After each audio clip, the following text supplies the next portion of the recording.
Hello and welcome to DFS Coach Talk. Today is Thursday, February the 10th, 2022. I am Joe Sarvati, affectionately known as Coach, and I am here to review today's NBA DFS slate. It is a 7-game slate that starts at 7 p.m., spread out throughout the evening with the last 2 games at 10. So we have a full card tonight, nice 7-game slate. Followed up again by a 7-game slate tomorrow. So kudos to the NBA. I love their scheduling this week. A lot of games. We don't have those big blank days like we get sometimes on Tuesdays, Thursdays. So good stuff. Now, I know we have a tiny little slate on Super Bowl Sunday, but that is understandable for sure.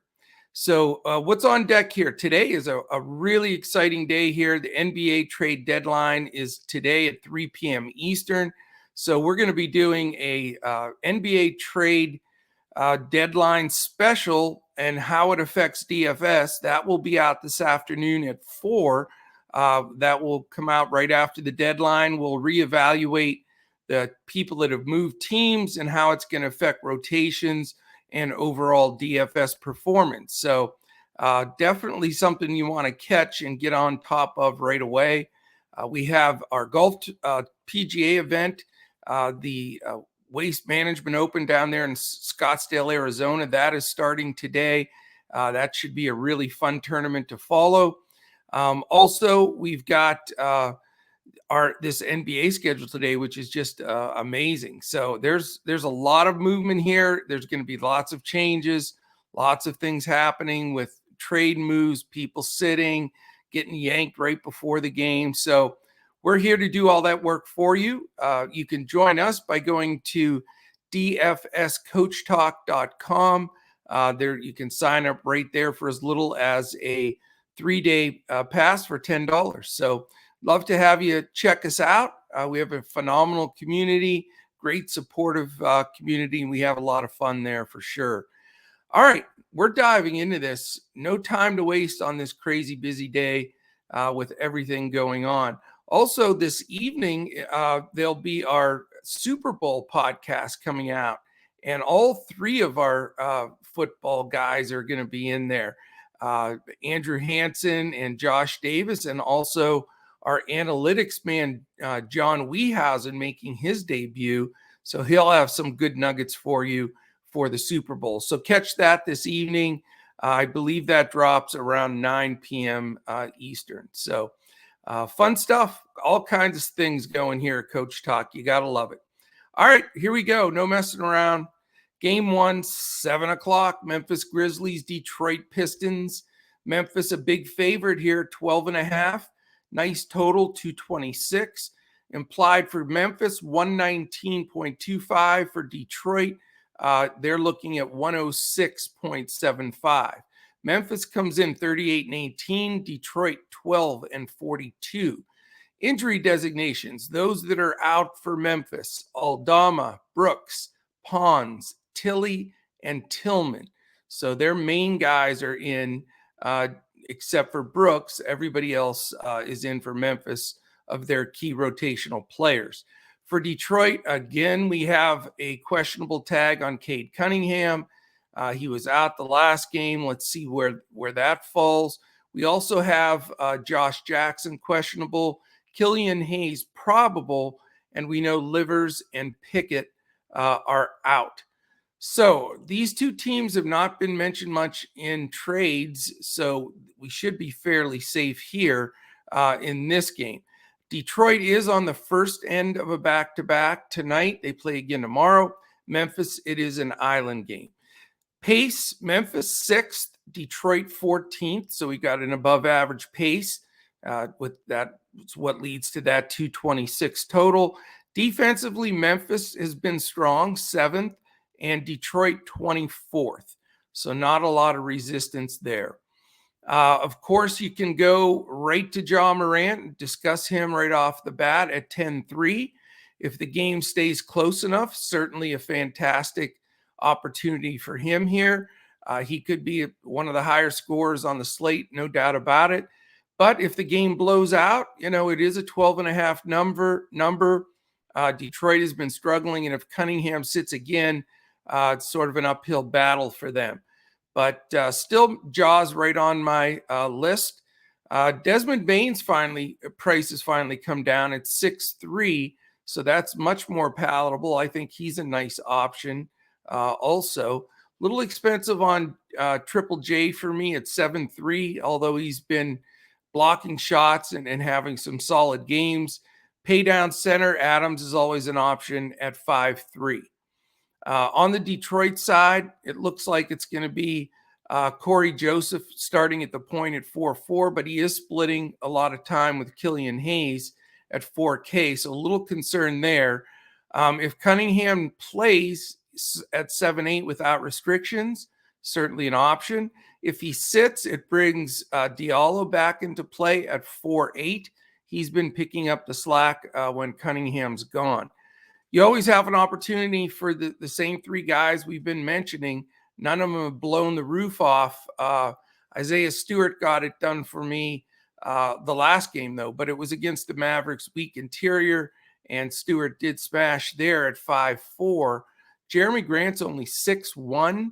He is the one guy in this game that has the most likelihood to be traded, so we have to keep a very close eye on that, and for that reason, I'm not putting him in my initial builds. Sadiq Bey, hit or miss, man, that guy is inconsistent at 6.4. Not sure I want to go out there on a limb at that number for him, but certainly has the capability of going 6-7x at his number. All right, we have two 7:30 games. The first one is the Brooklyn Nets and the Washington Wizards. Certainly Brooklyn and all this turmoil with the Harden news. Harden desperately trying to get out and go to Philly. You just wonder how that's going to work, play on these guys. But they're running into another dumpster fire in the Wizards, who just lost Beal to the season for the season with surgery that he's having. You do have two teams on an island here. Washington's only favored by 3, and it's a 218.5 total. So, this is a hard game to put your finger on. I guess Kyrie will be highly owned, but we will see. It's a 107.75 implied for Brooklyn, 110.75 for the Washington Wizards. Brooklyn comes in 29-25, Washington 24-29. There was a point that the Wizards were actually first in the East. That seems like a long time ago for sure. Brooklyn is 10th in pace, Washington 18th, so average there. Both teams below average defensively, though. Brooklyn 17, Washington 21. This is just crazy interesting. We know Nicholas Claxton is questionable in this game. That is a concern because that changes the whole shuffling of the bigs there. Aldridge, Durant, Harden, Harris, and Millsap are all out. For Washington, the only guy out, Daniel Gafford, and obviously they've lost Bradley Beal for the season. So what's this game look like? Kyrie at 10-4, certainly going to be a high watermark for ownership for a pay-up guy, just because the other guys are all out. And it's against a team that's not defending well in the Wizards. So certainly an option, not a fun button to click, but he could be solid tonight. Patty Mills at 5K, super cheap, second option, and will probably have a lot of ownership again here. I think he's mispriced for this type of outing, and hard to pass up at that number. The other guys, though, all crapshoot. Bembry, Edwards, Griffin, Johnson, Thomas, Brown, if Claxton plays, Sharp, Carter. I mean, you don't know what the heck's going on there. Cam Thomas showed some promise the other day, looked good at 5K. Blake's had a few decent stretches. If Claxton sits, Blake Griffin probably starts at center, and at 4-4, you could do worse. Thomas Bryant is not a good defender on the other side.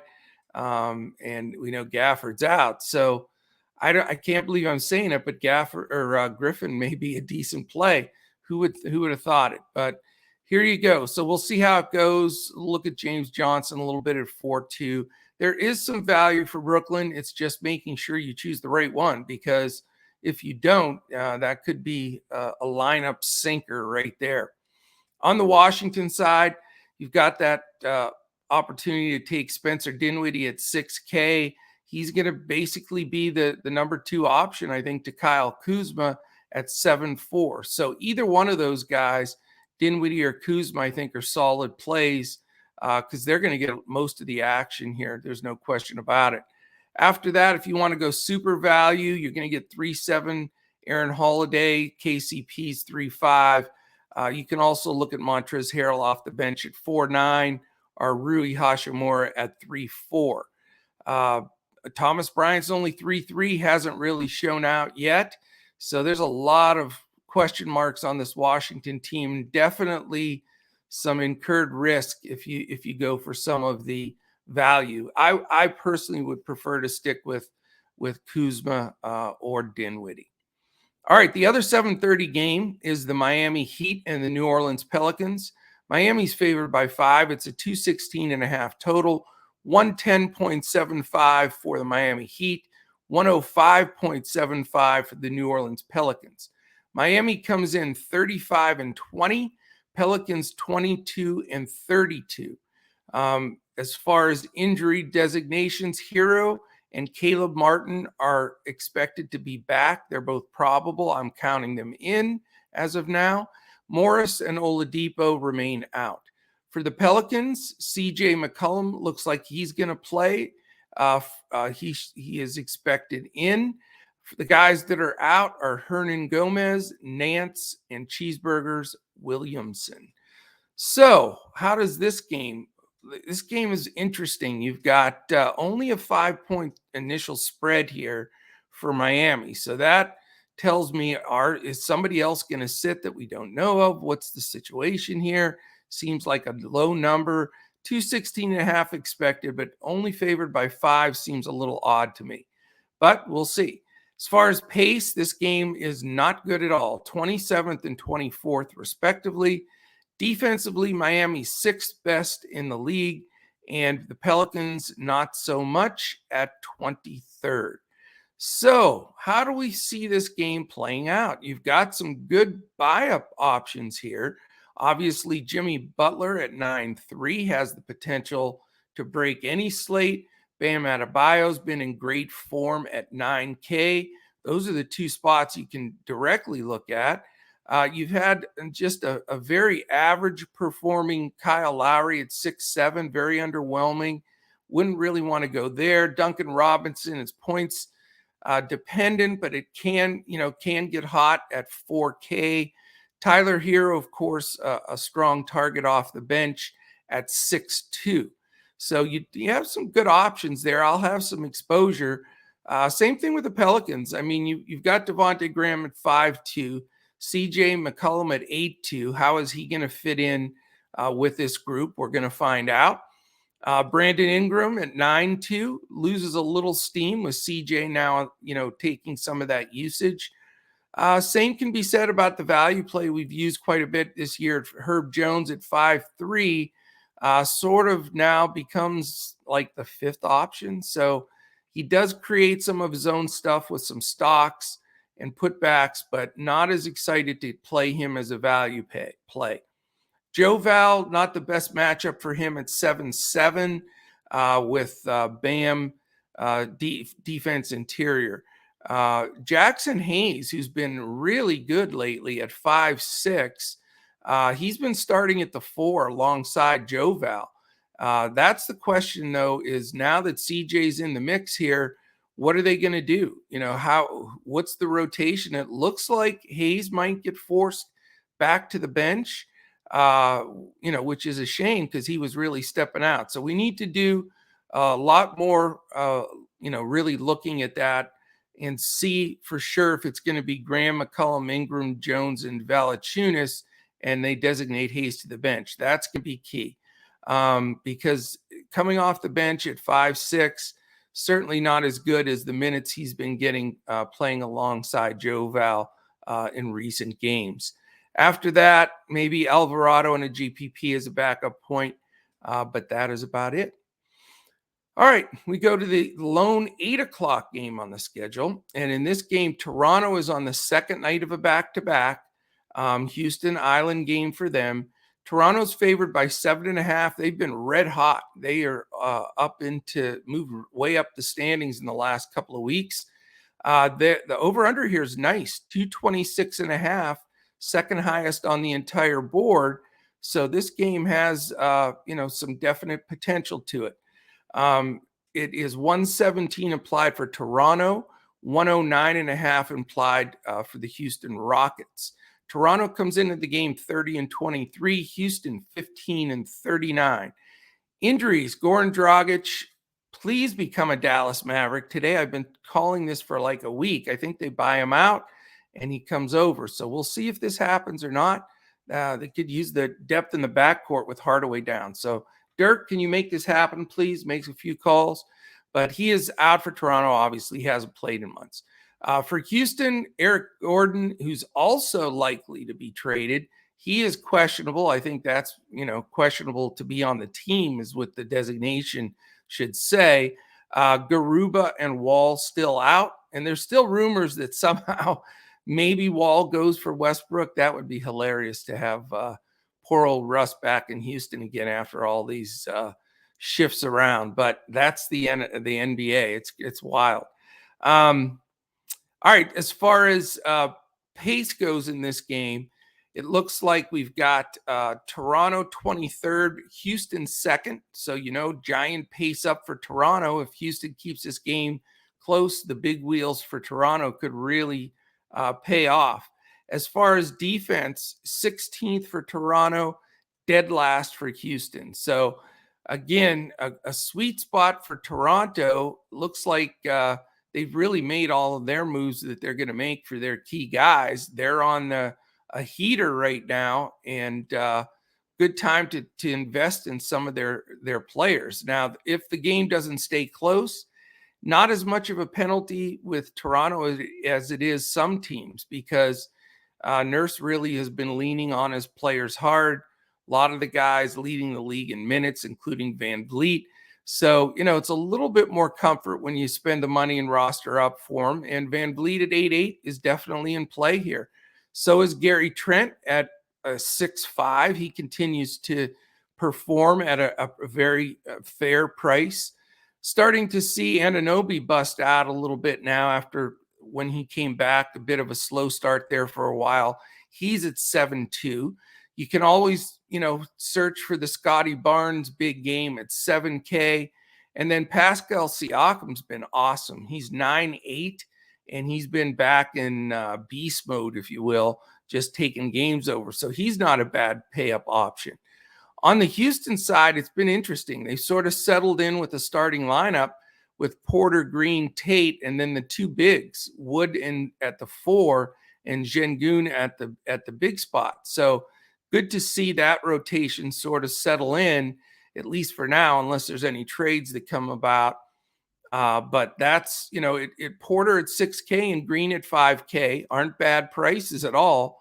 Jayshawn Tate is a little more risky, more GBP-ish, but Christian Wood at 8 and Şengün at 4.8 are phenomenal plays. I think that they both, either one could do very well here. If this game stays close, you're going to need one of these two guys for sure. No question about it. All right, we go on to the Los Angeles Clippers and Dallas Mavericks game. It is an 8:30 game. We have both teams on an island. Dallas is -7. It's a 216 total. 104.5 for the Clippers, 111.5 for the Dallas Mavericks. Right now, as far as this game goes coming into it, we've got the Clippers 27-29, Dallas 32-23. Guys that are out for the Clippers are George, Leonard, and Preston. Doubtful for Dallas is Sterling Brown, and we know Hardaway and tissue paper Porzingis remains out.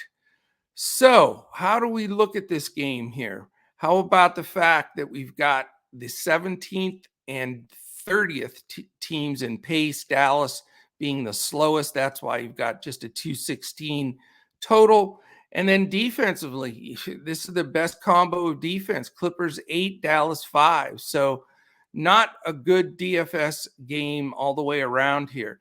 You'll have a lot of people buy up for Luka, and it's understandable. He has been absolutely ridiculous lately, averaging 70 fantasy points in the last 5 or 6 games. He's just been out of his mind.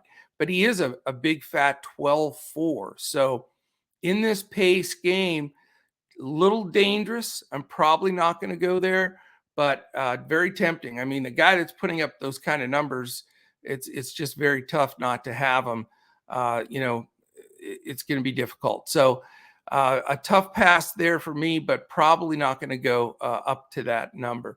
Brunson is 6'7", a little more reasonable. He's had some great games. Reggie Bullock's the guy that's really pushed this hot streak for the Mavs. He's only 5'2", and he does get some stocks, some steals at least, and a few rebounds. He had his high game for rebounds this last game. So at 5'2", he becomes a decent option. After that, just a mishmash of guys that are really not rosterable, in my opinion. For the Clippers, it's a little different. You have Reggie at 5'9", Powell at 6'8", and he looks like he's going to be a player for the Clippers here. He started off really hot right off the bat coming in. After that, it's a roll of dice deal. Morris at 6'3", Batum 3'7", Zubats 3'9", Covington off the bench at 5 flat. Amir Coffey's now coming off the bench at 4K. So very difficult to really pinpoint where to go on the Clippers side. Not really crazy about any of them, to be honest with you. All right, 2 late games. They're both 10 o'clock. The first one, Knicks and Golden State. It's Golden State minus 10. It's a 217.5 total. 103.75 for the Knicks. 113.75 for the Warriors. It is the second night of a back-to-back for Golden State. Clay sat yesterday to play today, so it's going to change some things with them being on a back-to-back. There are also rumblings that some of the Knicks could be included in some trades, so we'll keep a very close eye on that one as well. In this game, the Knicks are 24-31, Golden State 41-14. As far as Mitch Robb, he is questionable, and that's important. Grimes and Noel are also questionable. So last game, Mitch Robb and Noel missed. Taj Gibson started. They played Julius Randle at center some. So we need to know if those bigs are in. The big one, though, is RJ Barrett, doubtful. Looks like he's going to miss this game, and he has not missed much this year. Derrick Rose remains out as well. For Golden State, out Bjelica, Green, Iguodala, Wiseman. So same scenario as last night. Interesting situation here. Barrett takes up a lot of usage. After Randall, he's second on the team. So, what does it open up for? Kemba at 3'9", no thanks. Alec Burks 4'8", no. Fournier at 5'9", a little, dependent scoring-wise. Maybe Julius Randle at 9'1", but is he going to still be a Knick? Is he going to be involved in any of these big trades? I don't think he will, but, something to be concerned about. And then obviously the big situation with Mitch Robb and Nerlens Noel being questionable. So a lot to follow there on that game. Not crazy really about the Knicks here. I mean, Golden State has that number 1 defense. The Knicks are 12th. The only problem for Golden State is it's such a pace down game, with the Knicks being 29th, second slowest team in the league. It is a pace up game for the Knicks, with Golden State being 8th, but facing that number 1 defense definitely hurts. And I'll tell you, I've been predicting that they'd fall out of that first spot defensively with Draymond being out for so long now, but they have maintained it. I mean, anybody they're bringing in is getting it done on defense. They have really bought in to that whole defensive scheme of things. So not a great game here of the two late games. Obviously, this is the one that is not good. The other one is good. But, you've got a couple of options here. Do you want to pay up for Curry at 10-5 on a back-to-back with Thompson in? Not for me. Just doesn't add up. Again, he can always have a game with 10 threes or whatever. But I just, I know the Knicks backcourt stinks defensively, but overall, they're decent. And back-to-back, that's, I don't think Kerr pushes him that hard here. Clay's fresh, should get 30 minutes here. I think he's a really solid play at 6'5". Andrew Wiggins, 6'4", is playable. If Jonathan Kuminga starts at 4'3", I like him. He's a good points per minute guy that's getting better. I think he's a nice value option. And you can always pay down for center with Kevon Looney. He's always an option every day, just steady Eddie, but not going to blow your doors off, that's for sure. But if you need a cheap centerpiece, maybe he's the guy. After that, a lot of bench stuff with Poole, Lee, Toscano Anderson, Moody, Payton. Nobody that is really rosterable, though. All right, last game on the slate, 10 o'clock as well. Feature game, great game. Milwaukee Bucks, Phoenix Suns. Some people think it could be a finals preview, and both teams playing fantastic basketball. It's an island game for both. Phoenix is favored by 4. You have the highest total on the board at 232. 114 implied for Milwaukee, 118 for the Phoenix Suns.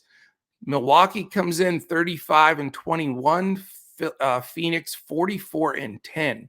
You've got Grayson Allen probable, Hill and Lopez out for Milwaukee. For Phoenix, same group out. Kaminsky, Nader, Payne, Saric, Shamet. Those guys have been together in the out column for quite some time. Pace, 9th and 10th, so you get 2 top 10 pace teams. But on the other side of the coin, 2 top 10 defensive teams. Milwaukee 10th, Phoenix 3rd. So, it's, how do you look at this game? I mean, the number's big in Vegas, even though these two teams can defend, but you have so many stars here that you can focus on. The question is choosing the right one. The Holiday versus Paul. Again, I think I used this analogy before. To me, it's somewhat of a Spider-Man move here. Both great guards defensively, smart players, veterans, and they somewhat cancel each other out for me. Holiday's 8K and Paul's 9.2. Other than that, Middleton at 7.6 certainly has shown maybe turning it around and making it happen here. If you want to pay up for Giannis, if he's your single payout, it would make sense at 12K. Bobby Portis has been super consistent and solid at 6.8. A lot of guys off the bench for Milwaukee, none of which I'm looking to roster today. Devin Booker at 8.9 could be a great play here. He's going to have to score to win this game. I really believe that. And I think he's a solid play at a fair price at 8.9. Mikal Bridges had that emotional game going back to Philly, played really, really well. Can he bring it back here? I like him. 6.1 is not a bad price. He'll probably get Middleton defense. So not as high on him here as I was in this last game. Jay Crowder sort of splitting time with Cam Johnson. They're 4-4 and 4-1 respectively. And, either one could be a decent play, but I'm not going to go there with somewhat of a timeshare, if you will. The big DeAndre Ayton, 6'6". He's been fine, not getting huge minutes. JaVale McGee's taking a lot of backup minutes from him, a little bit more than normal. So not as high on them as well. So really, it comes down to the guys in this game I'm interested in are really Middleton, Giannis, and Portis, and then pretty much Booker on the Phoenix side. So we'll definitely have some serious ownership in that game, but I think it's a good game to spread it out. Maybe pay up for one real big pay up guy until these trade news and guys sitting comes out. We're a little bit devoid of all this incredible value we've had lately. So we're going to have to wait and see how things happen as the day goes on. So that is it, my friends. 7 really good games, 7 games that can go a lot of different directions. We'll be following the news minute by minute. So stay tuned with us in Discord.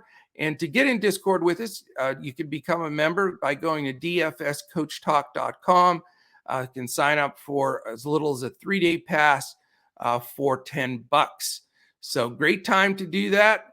You can catch all of our podcasts this week. PGA, NFL, NBA, all of them are up and going. Tune in again this afternoon, 4 p.m. Eastern, the trade deadline NBA podcast I'll be putting up to review how all the final NBA trades here are going to affect DFS tonight and going forward. If you're watching on YouTube, quick thumbs up, hit the subscribe button. If you can put a little comment, we'd really appreciate that. While you're at it, hit that little bell button, the alarm. That will give you an alert every time one of our podcasts premieres and posts. If you're listening on audio podcasts, if it's Spotify, Apple Podcasts, where everywhere podcasts can be heard, please give us a 5-star, quick comment. You'll get into a drawing for a full 1-week membership, all access to DFS Coach Talk, and that drawing is at the end of each month. All right, that is it, my friends. Time to get the trade deadline crunches going here, get these lineups started, and love this time in the NBA. So thank you so much for tuning in. Appreciate you. And definitely catch us again tomorrow for a nice NBA 7-game slate. We'll be looking to crush it again in NBA DFS.